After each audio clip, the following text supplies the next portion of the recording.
Please welcome the principal Washington anchor for Cable News Network, Mr. Bernard Shaw. Thank you. Yeah.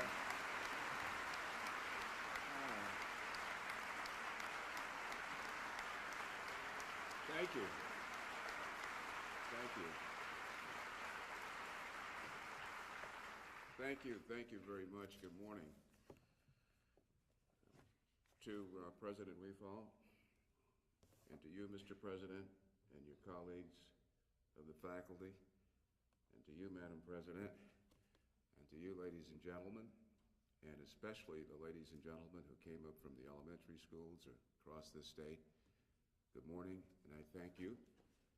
And my wife, Linda, says hello and says she regrets that she could not be here with you this morning because our two young people, our son and daughter, are in school, and one of them is having a test today.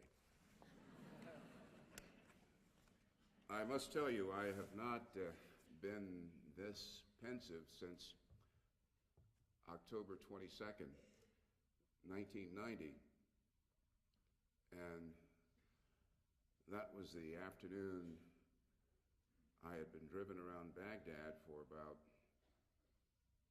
45 minutes, and because of President Saddam's preoccupation with his personal safety, I wonder why, we were taken to a house along the Tigris River, and it was well guarded, and we were convinced that the man was going to show up, and indeed he was going to do an interview with me and my colleague Richard Blystone.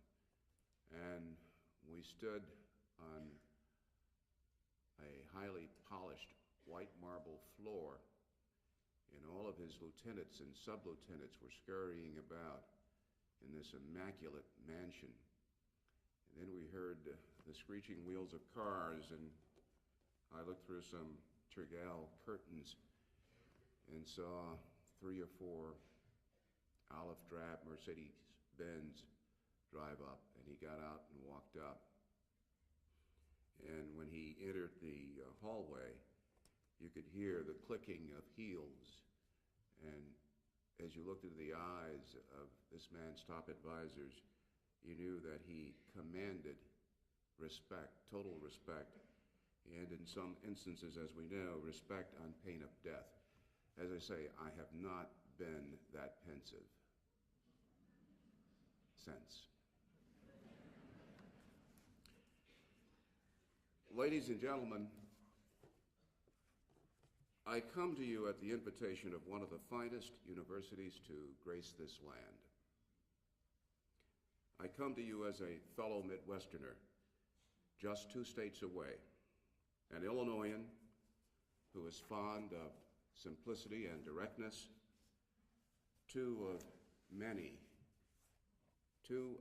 characteristics you Kansans appreciate. I come to you as a fellow American, proud that our nation once again has changed presidential leadership without one mortal shot fired in the process, and relieved that a numbingly too long campaign is over.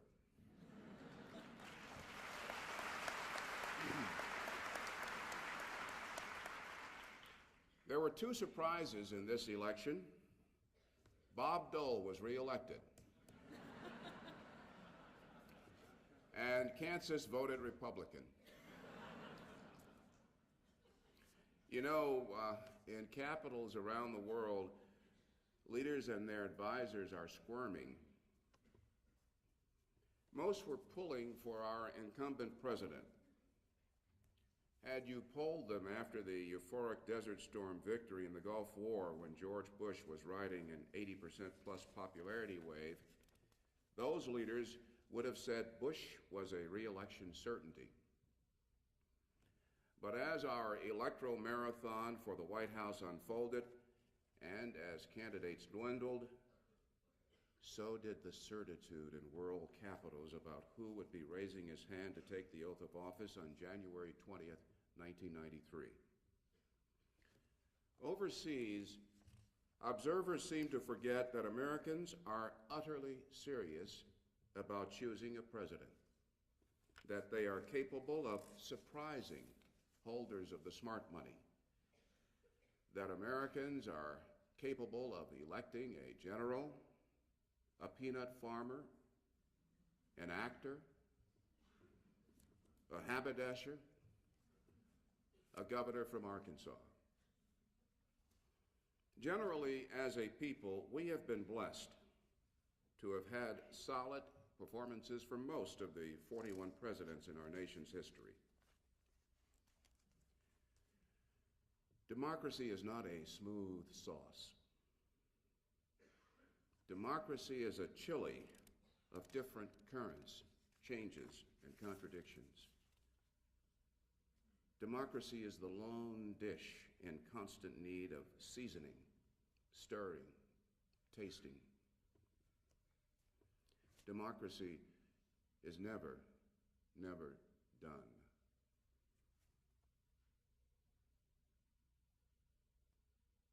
The United States of America were not always united. We were not and will never be a nation of one race, one religion, one tongue. Some think, indeed some say, if only we had the homogeneity of the Japanese, the Chinese, the Germans, the British, we wouldn't be bothered by problems which slow us down. That cannot be, because that is not our history. Our richness is directly because of what we are, many forming one.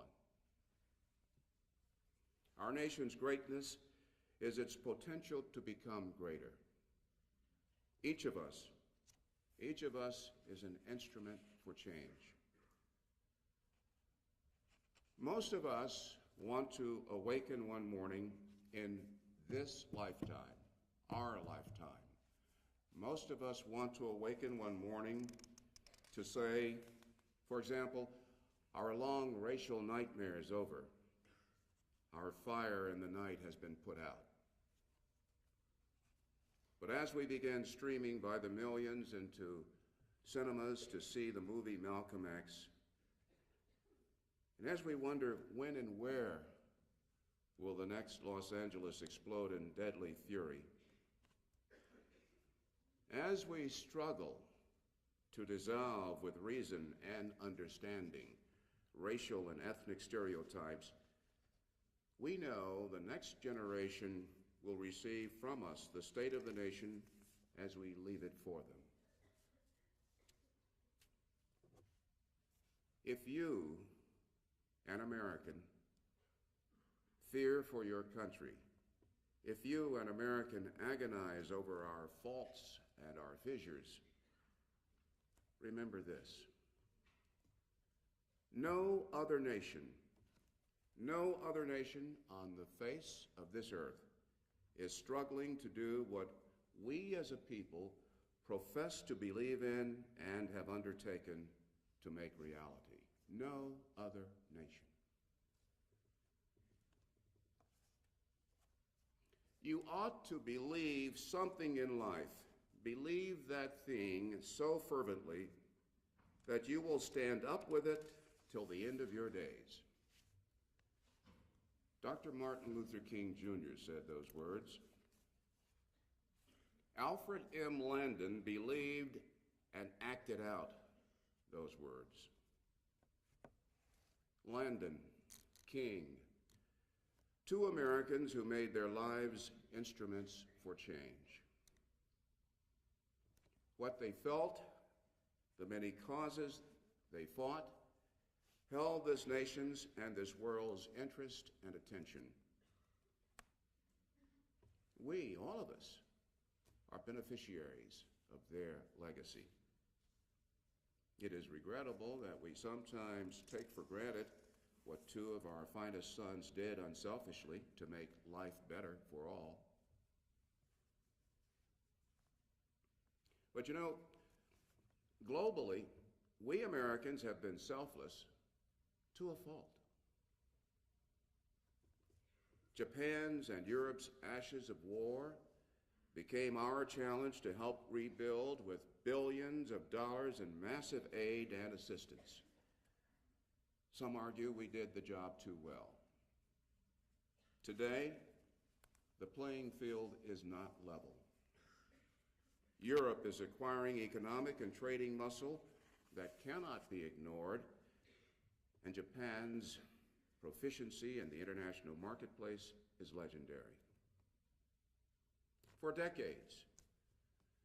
decades, we helped the world community while paint was peeling off our walls back home. We have sent life-saving care and medicines abroad, knowing full well that our own people in urban and rural communities were and are in need. World events whipsawed our leaders in Washington. First things first, our collective defense of ourselves and our allies had priority. Communism's demise has been the most expensive death in the political history of mankind. Our federal treasury bears the bruises of this long, worthwhile fight. Our national debt, our federal budget deficits are the shrapnel of battle. Those world leaders and their advisors worry because regardless of the language they speak, they understand clearly what the American people said when they voted on November 3rd. Instead of fixing the world's problems, fix our problems now. You know, in those capitals, they don't know what to expect from us now. They don't know what to expect from the new 103rd Congress when it's sworn in. They don't know what to expect from the 42nd President of the United States of America. And because of that, human beings fall tentative in the face of the unknown. And yes, even some of our international friends lapse into taking us for granted, sometimes. And yet, back home, those same Americans here, those same voters know their nation's role is too pivotal to tolerate withdrawal symptoms, too crucial to relax vigilance. They know that United States leadership is costly, but they are demanding and expecting action here on the home front. Ironic, isn't it? Ironic that the relatively peaceful and prosperous corridors we helped carve out around the world are now the very gauntlets along which we must compete for jobs and market share. Ironic. But we as a people know what is happening. The alarms have long since sounded. We are mobilizing. Our schools must be and are becoming better. Our production lines are leaner and more efficient. Everyone hearing my voice knows that competition is global.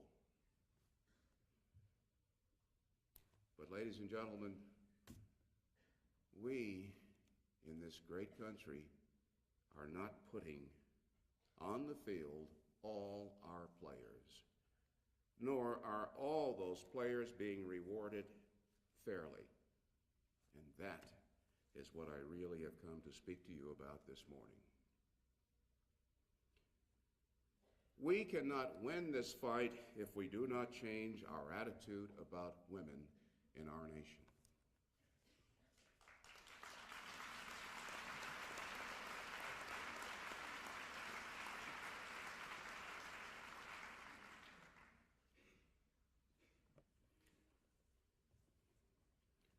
Sexism is a poison we have been drinking far too long.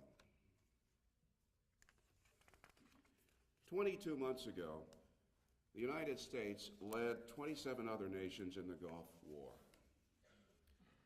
Erase the hot exchange of words, put aside Saddam Hussein, and you see why that war was fought. The Gulf War was about a resource precious and essential to the industrialized world: black gold, oil. Ponder this, if you will. In the fullness of time, everyone in this auditorium will be dead. Everyone listening to my voice will be dead. Everyone looking at my face will be dead. Now just ponder this. To learn about us, people will either read or they will watch hours of video images. They fought a war to protect a valuable resource, some will conclude, but some looking more closely at how our society functioned, looking more critically at our society, some will say, but why? Why weren't those Americans as fierce and as passionate about their greatest resource, their people? Especially, why? Why did they abuse women in principle and in fact? Why? In a letter to her husband, John, Abigail Adams wrote, "If particular care and attention are not paid to the ladies, we are determined to foment a rebellion and will not hold ourselves bound by any laws in which we have no voice or representation." She wrote that more than 100 years ago. In Washington, before election night, November 3rd, Mrs. Quentin Burdick of North Dakota, Barbara Mikulski of Maryland, and Nancy Kassebaum of Kansas were surrounded in one of the most exclusive male-oriented clubs in this country. Now they have company. From Illinois, from Washington State, from California. Regardless of your opinion of how the all-male members of the Senate Judiciary Committee comported themselves in the confirmation hearings of Supreme Court Justice Clarence Thomas last fall, the manner in which law professor Anita Hill was questioned and treated had a profoundly catalytic and, yes, explosive impact on American politics and American women. This nation will never be the same. More than one Senate candidate said she was outraged by the tough and rude handling of Professor Hill and what she was insisting happened. Resonating throughout this election campaign was and is one undeniable truth. Most American men possess in their psyches a winking double standard for the charge, the complaint of sexual harassment. Reminder, in the 1988 presidential election, by nearly 6 million, women outvoted men, or by almost 20%. We're working on this year's figures. Ladies and gentlemen, women now constitute nearly 50% of the United States workforce. Yet, where they work full-time, women barely earn an average of 75 cents of the dollar taken home by their male co-workers. Why? Ask yourself. Why does this exist? Why does this persist? And then there's the stench of discrimination and promotions along Executive Row, described by one of the most odorous euphemisms ever thought of, the glass ceiling. Promotion, pay. What do you think of these words from Dr. Fran Conley? She's a neurologist at Stanford University. Quote, "I've been told over the years I don't need to be paid as much because I'm a woman, because I'm married. They are married, she said. Women are fighting this poison in our workplace on all fronts, enduring the frustration of proving job discrimination, of proving sexual harassment and abuse, of resisting the dumping ground for female managers. And women in the military have it especially hard because of the military command structure. Talk about barriers to the top. The Center for Creative Leadership says, on average, 9 out of 10 female managers are pushed into staff jobs, such as human resources and public relations, positions that do not lead to the top of corporate America. If people are not given work experiences to broaden themselves, how can they ever get the opportunity to be more responsible? Presently, fewer than 6% of all the top executives in the United States of America are female.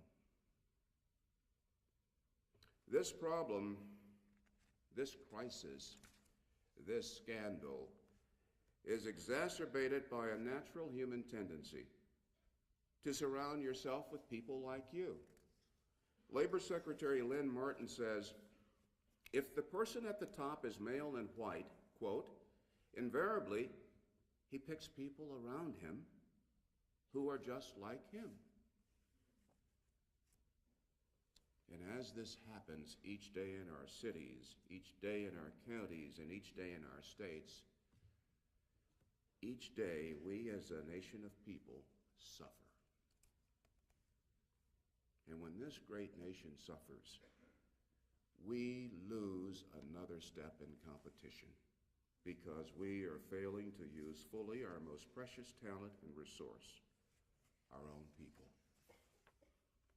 Federal, state, and local laws are there, but laws are given life and force by people and companies and universities willfully looking after their best interests, and fortunately, that is happening. But it's happening too slowly. Some companies and some executives are acting with conscience to change the way the workplace and society treat women. Some, not a majority. Folks, we are talking about our very existence, our survival as a competing nation, a nation whose greatness is its ability to become greater. But the hour is late. I have discussed very briefly matters of money, position, wealth, but what of the essence of life, health? Did you know that heart disease is the #1 killer of American women? 61% of the people dying from strokes are women. According to studies, heart disease many times goes undetected in women until it's virtually too late. The director of the National Institutes of Health, Dr. Bernadine Healy, says, as a result, 49% of women suffering heart attacks die within 1 year, compared with 31% of men. One reason for this gap is that over the years, billions more research dollars have gone into studying heart disease among men than women, especially women over 65. That is a damned outrage. Women outlive men, and they have heart attacks later than men. My point in all this is simple. We must change. We must change now. Our attitudes must change, and change in some most basic of ways. Most basic, most elementary of ways. Small example. My boss is Ted Turner. When we are together, when Ted and I are together, I don't greet him by saying, "Hi, Ted, honey." or darling or sweetie. And I don't have a compulsion to get physically so close to Ted that I put my arm around his waist. If I don't do that with him or with other males with whom I work, what makes me think I should be able to do that to a person just because she is a woman? We must stop subjecting women to subtle and blatant abuses we men would never, never, ever tolerate. Reporting news. They are wrinkled.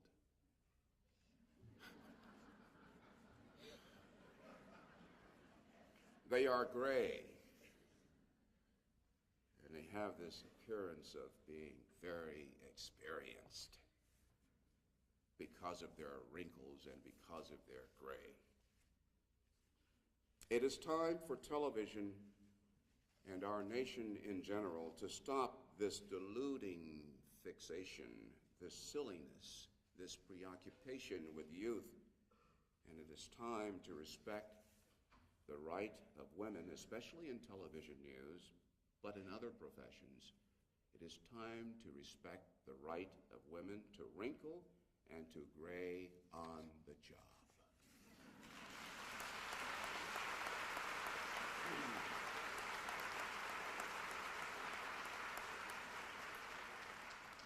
Ladies and gentlemen, we must change. We must change so that those who study what we did back now, in this time, in our lifetime, we must change so that those who study what we did correctly conclude that our society matured and our society affirmed that a woman does not have to outman a man to be respected and respectable. Those were the thoughts I wanted to share with you this morning, and I thank you for inviting me. Now you're ready to take some tough questions? Yes, thank you. Thank you very much. Thank you. Thank you. Thank you very much. Was that 20 minutes or what? 25.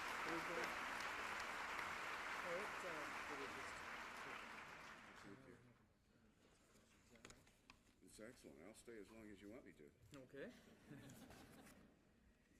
Well, thank you very much for that excellent address, Bernard Shaw, and he has agreed to answer any questions that you might have. Now we have a microphone on the right or your left and vice versa, so we'll just go back and forth. Thank you. I'll try to be as brief as possible to hear from as many of us this morning as possible. Yes, ma'am. Hi, my name is Karen Truitt. I'm a 6-year veteran of the United States Army, and I am from Bloomington, Illinois. And I have a question. As an African-American male, how difficult was it for you to break into the field of journalism? And I also have a favor. My husband's in the military. He wasn't able to make it today, and I was wondering if I could get you to sign one of your posters for me. What's his name? He's First Sergeant John Truitt. I have a poster if I could get you. John Truitt? Yes, sir. Okay. Thank you. Okay, you're welcome. Was the opening phrase, how difficult was it? For you to break into the field of journalism as an African-American. It was very, very hard. It always is hard to break into this field. Whether you're an African-American, Korean-American, German-American, Italian-American, Irish-American, whether you're male or female. This is a cutthroat business. It's very competitive. And whether it's print journalism or broadcast journalism, it's a pyramid. There are a lot of people down here, a lot of brilliant people. But the distance between here and the top is awesome. and there's no assurance whatsoever that you'll ever reach the top. When I was 13 growing up in Chicago, my idol was Edward R. Murrow. There was not one African American on television anywhere.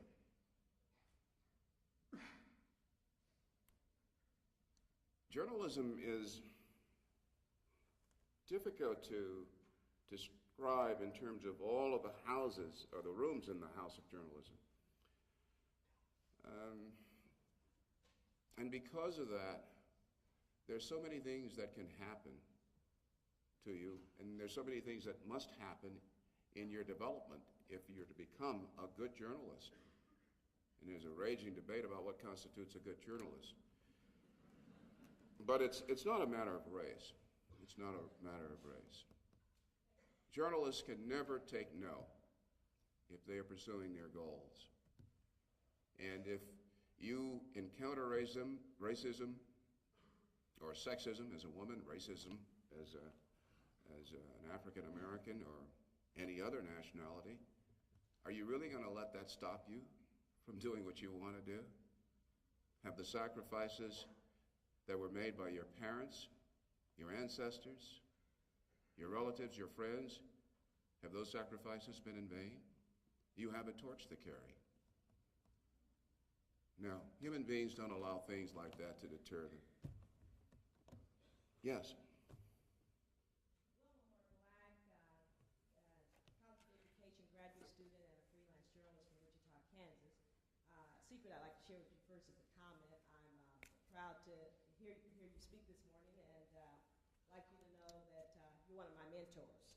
Thank you very much. The question that I had for you, Mr. Shaw, was, how do you believe that you are serving as, quote, an instrument for change in journalism and in the world?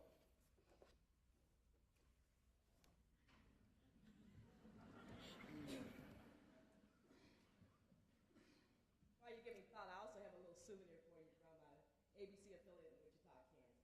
Thank you. That's an easy question to respond to. By being allegiant to what I hold dear and important, by being allegiant to the canons of good journalism, which are very basic and simple. Journalism is not brain surgery. It's not rocket science. Being fair, being honest, being balanced, being correct in terms of correct with facts. By observing the Ten Commandments, by loving myself, loving my fellow human beings. It's not complex. And if I'm doing all these things, and there's some indications that I am doing some of these things, then I'm encouraging other people, younger people. As I told one of the students here yesterday in the journalism class, where I spent almost an hour, she was thanking me profusely, and I said, look, I'm merely sharing with you what's been shared with me. Yes? In your opinion, what would you think or predict to happen in the next 4 years under a new president? Everything.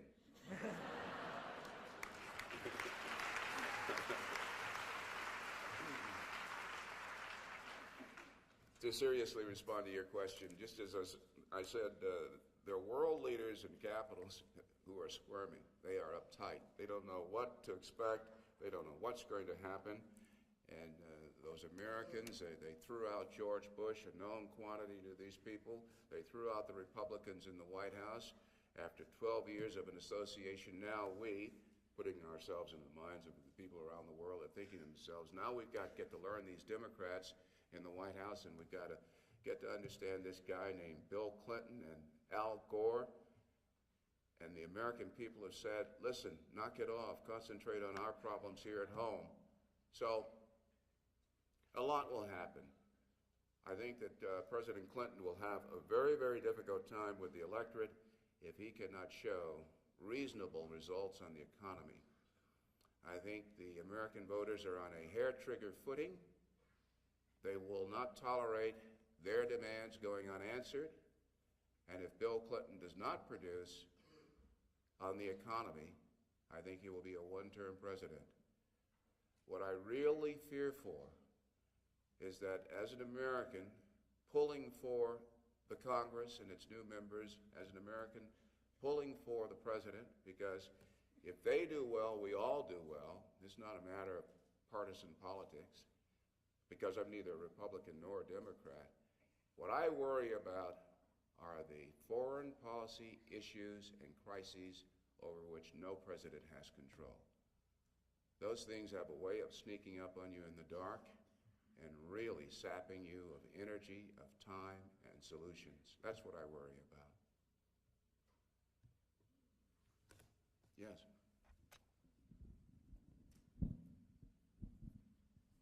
Mr. Shaw, you said that we shouldn't throw away any of our people, and the President-elect Clinton has said that he's going to allow gays in the military.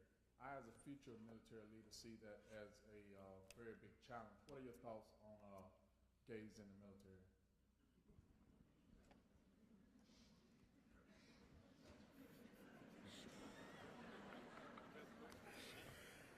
I'm smiling because, in a way, you've caught me. I pride myself, and I hope people who watch CNN agree with me, in keeping my personal opinions to myself.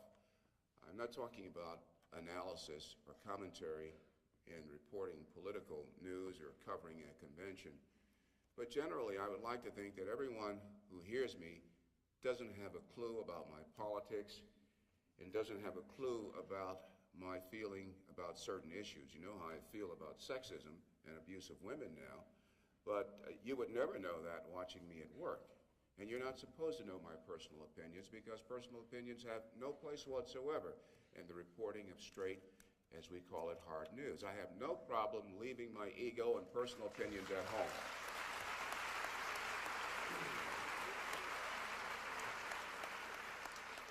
But since you asked me that question, and remember, my judgment is colored by my experience. I'm a former Marine, and I understand situations involving privacy. This is what the chairman of the Joint Chiefs of Staff, General Colin Powell, spoke to the other day, and he expressed those opinions to Governor Clinton when they met in Washington. And President-elect Clinton says he's really going to study this, he's really going to confer with a lot of people. It would be difficult, and this is my direct personal response to your question, it would be difficult for military rules, decorum, and procedure not to be upset if they were allowed in the military. What you have to do, in my judgment, is change the code of military justice. You would have to undergo a lot of structural changes so that people's sexual preferences would be respected. But to try to do it right now by executive order would be chaos. You didn't ask me whether I thought gays should be in the military.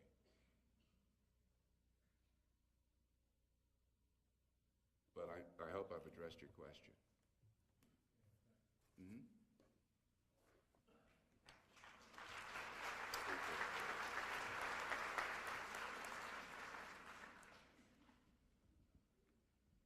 Sir, I realize this is a little off the subject. That's all right. But, Is it about life? yeah? All right, then it's on the subject.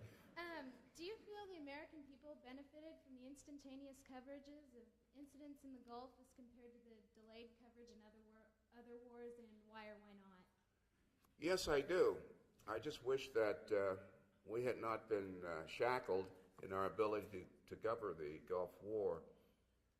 Our coverage of the Gulf War story, I feel, in our coverage of the Gulf War, the truth was wounded. And I have complimented our government leaders in a very backhanded and half-hearted and sarcastic way. They did a superb job controlling the flow of information from there. And the American people, while they are aware that they were not getting the full story, the American people issued a verdict, which was, we won, so it doesn't matter, and you news people should get with the program. That basically was the verdict.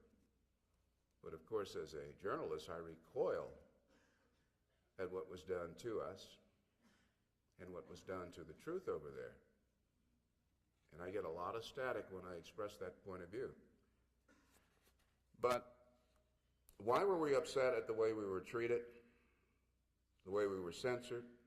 And keep in mind, I'm aware that the Israelis, the Saudis, the Iraqis were censoring too. I'm upset because when reporters are censored, when photographers cannot take pictures, when rules are bent and broken and promises are not kept, the American people suffer. The juice of democracy is information. We have a responsibility. Our popularity standing is very, very low among some people. Some people don't like messengers who bring bad or unwanted news. And then, of course, if you're conservative, the news media allegedly are so dominated by liberals that they are to be disbelieved. But I don't care whether you like me or not. I'm a serious journalist, and I have a responsibility to you. And this is not a minority view. The women and men in our craft, be it print or broadcast, share this view. Yes, we're going to bring to you as much unbiased, factual, balanced, fairly presented information as possible. Yes, even if it sometimes kills us. We feel that dearly about what we do. And wherever censorship is practiced, wherever censorship is invoked, you have to ask yourself, if the government can do this halfway around the world, what might the government do if it decides it's necessary back home?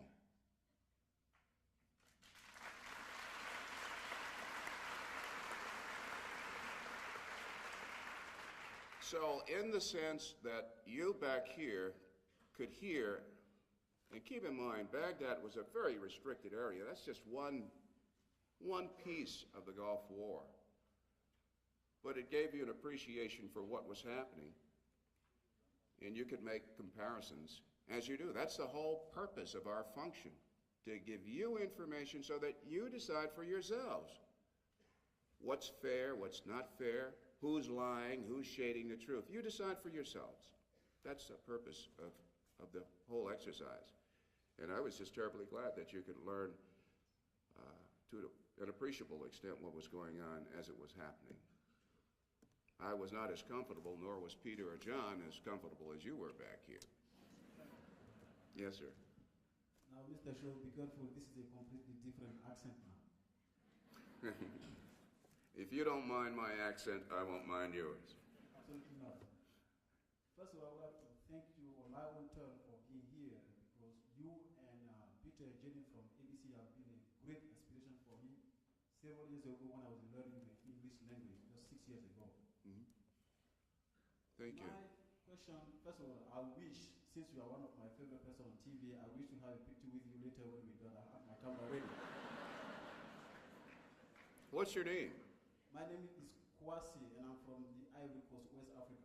Kwasi? Yes. Okay. And for your information... Kwasi? I'm sorry? Is it Kwasi? No, that's the English spelling. Okay. Ivory Coast is a French-speaking country, and here's the spelling: K-O-U-A-S-S-I. K-O-U-A-S-S-I. And for your information, it simply means I was born on Monday. Okay.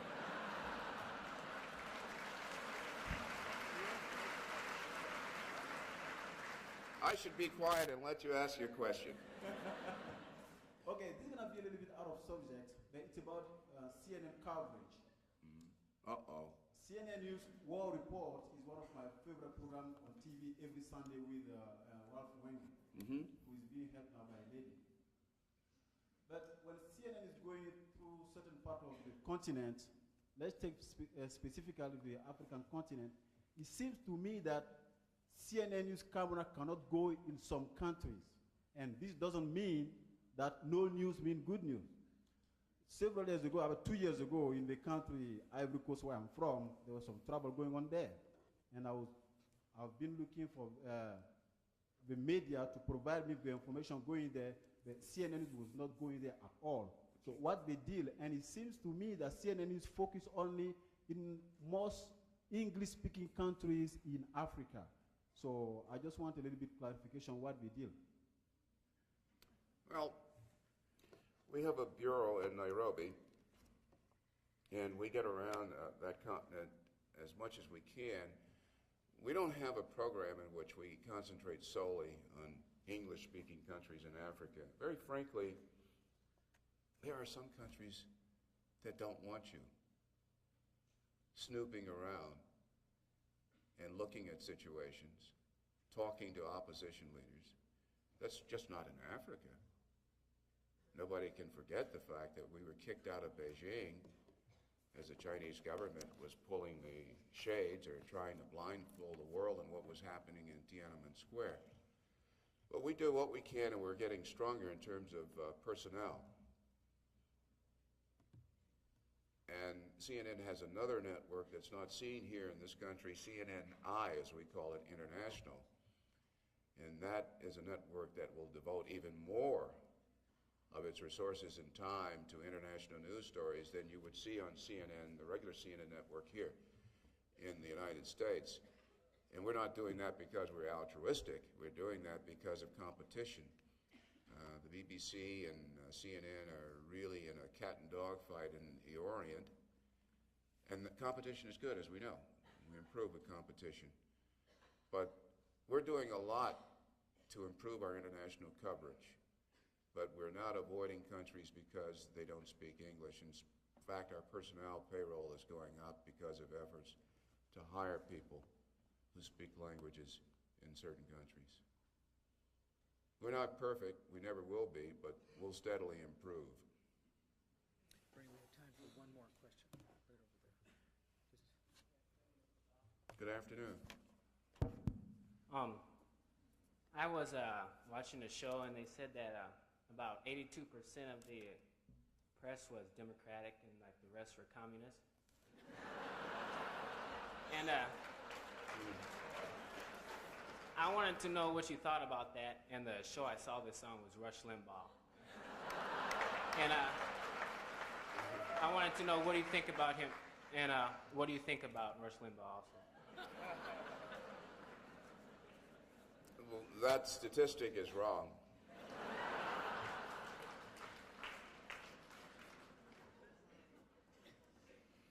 He's a broadcaster who has a following. That's what I think about Mr. Limbaugh.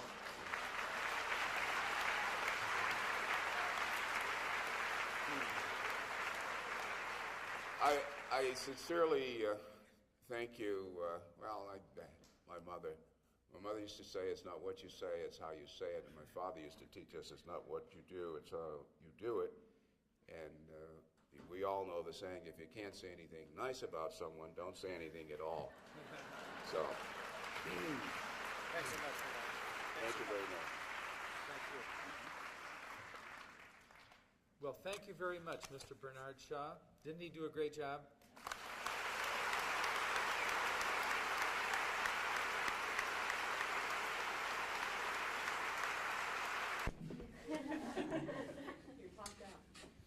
Well, as a reporter, I'm not accustomed to holding news conferences. I'm not a newsmaker. It's a rather uneasy position to be in, being a journalist and being asked questions. But I enjoyed today. I enjoyed being on the campus. And more than anything else, I enjoyed the questions. It's surprising what's clanking around in your head. As journalists, we normally are busy gathering and reporting what people say, and what we say and think and feel is rarely expressed. We don't see our words in print. We don't see a soundbite of ourselves on television in newscasts. So when I'm asked a question and I have to think and respond, it puts one on the spot. And especially when it comes to expressing one's personal opinions, I feel most uneasy about that. Well, what were you telling the second graders at school? So you have all these comments. It's an elementary school students. Oh, those from Ogden School, they were wonderful. First of all, I apologize to them for being late because I was talking to some people backstage. I signed some autographs and responded to their questions. The one that really got me was a little girl who said, "What do you think of children?" I said, "Children are people. They're just younger. That's all."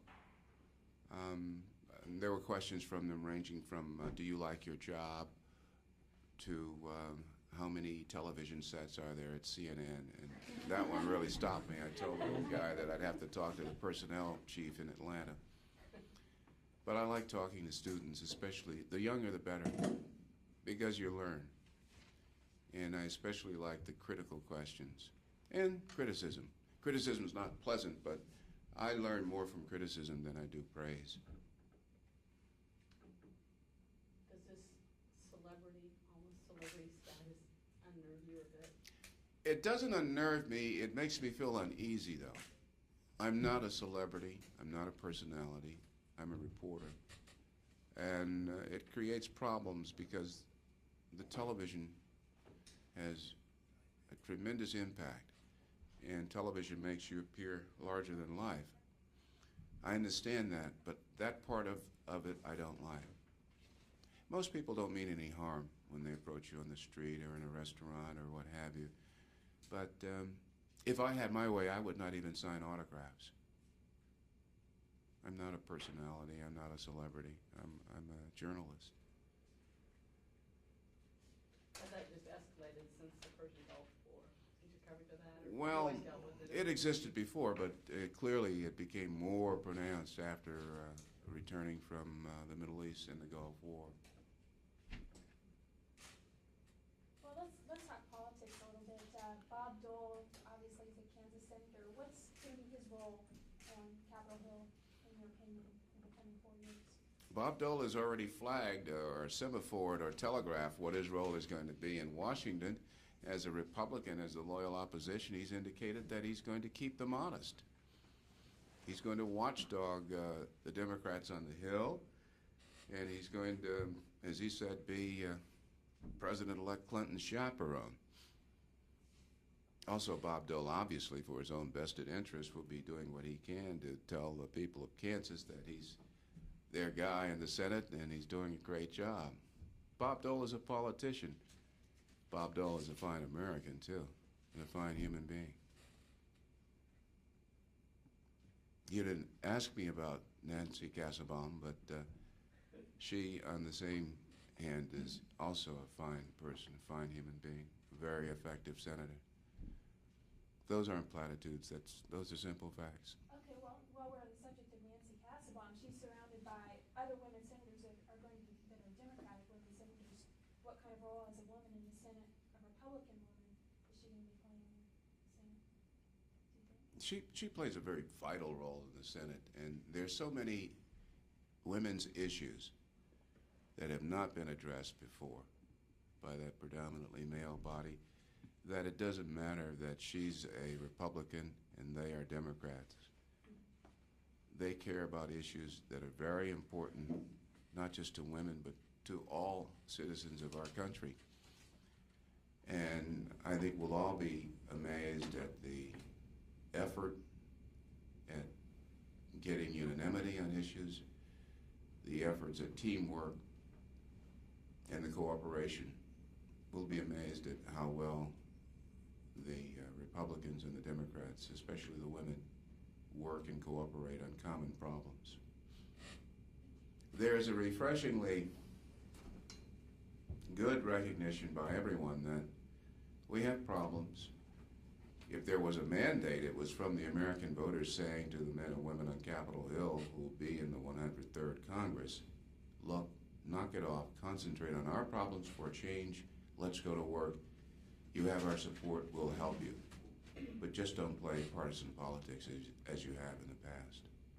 That's what I hear when I talk to voters around this country. What led to your interest and concern in women's issues and women's rights? Because the problem exists, basically. There wasn't any special motivation. I'm married to a woman. My mother was a woman. My daughter is a woman. I know how we American males are raised. I know the things that we do, think, and say, and take for granted. The fact of the matter is, American women are regarded first as sexual objects and not individuals. And that just cannot be. This is 1992. And unless we resolve these problems, we as a nation of people are not going to compete globally. We just are not. It seems pretty apparent to me. It's no mystery whatsoever. Anytime a woman can only make 75 cents on a dollar that a man makes, that's an outrage.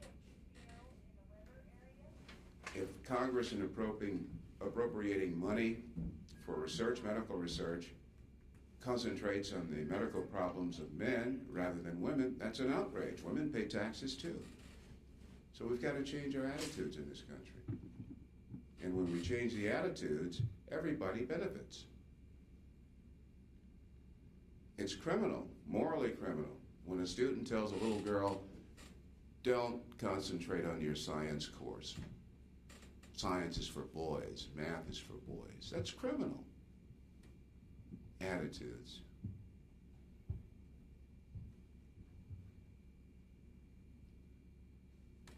What do you think it'll take to change this?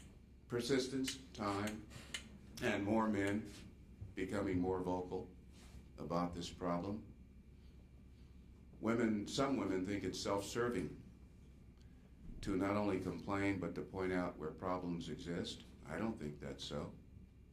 But what really helps is when men and young boys and young men recognize sexism, sexual harassment, sexual abuse, call it what it is, condemn it, and speak out against it. Mr. Shaw, when you were interviewing Saddam? Thank you. What was his body language like? What was his eye contact like? What did he do with his hands? I mean, what kind of a presence did he have? Well, he has a very self-assured presence. First of all, the man is threatened by no one in his country. So he is not frightened, or he's not timid, he's not distracted when you're interviewing him. And there's one misimpression that a lot of people have and got in watching Saddam on television in the rare interviews that he did. Excuse me, I want to swallow for some reason. You might recall seeing President Saddam's eyes constantly batting. You remember some of the pieces done in the American press, people studying his nervous system and what have you. Or you saw his eyes shifting from left to right as if he were distracted or might seemingly be afraid to respond to a question. The reason why he was looking to his right was that he had all of his loyal staff people behind the camera, and they were sitting on couches and nodding at everything he was saying, and if he would make a point, he would look over in that direction. But to you, the viewer at home, when somebody's going like this or somebody's going like that, they look very suspicious, when he was just looking to his claque of supporters for moral support. They were giving him silent support, and he would go on.